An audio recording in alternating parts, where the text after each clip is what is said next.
लेकिन कामों को जारी रखा गया। यहाँ मोर, हिरन, बत्तख, शुतुरमुर्ग, ग्रे पैरट, बंदर और मिकाओ का जोड़ा मौजूद था। लेकिन हैरानकुन तौर पर एक मिकाओ का इंतकाल हो जाता है, एक मिकाओ रह जाता है। लेकिन ख्वातीन बच्चे इसको आके देखते थे। लॉकडाउन की सूरत में बच्चे अब आने से गुरेज करते हैं क्योंकि पाबंदी लगी हुई है। लेकिन इस पाबंदी के दौरान गुज़िश्ता 2 दिन पहले मिकाओ जो कि अकलौता था, वो भी मलिर रिवर ब्रिज पार करके आने वाले एक वफ्द लेकर रुखसत हो गया। वो कौन थे जो आकर मिकाओ ले गए? मिकाओ कैसे चला गया? किसकी इजाज़त से गया?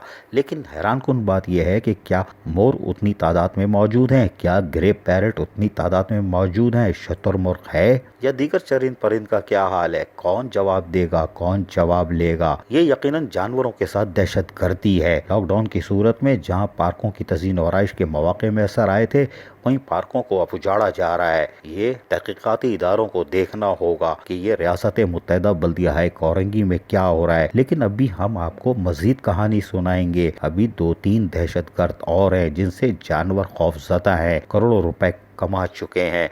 हम उनकी भी तफसील देंगे बहुत जल्द, इसलिए कि इंसानी दहशतगर्दों के बाद अब जानवरों के दहशतगर्द पैदा हो चुके हैं। अजीज़ आरिफ, KBS बल्दियाती न्यूज़, कराची।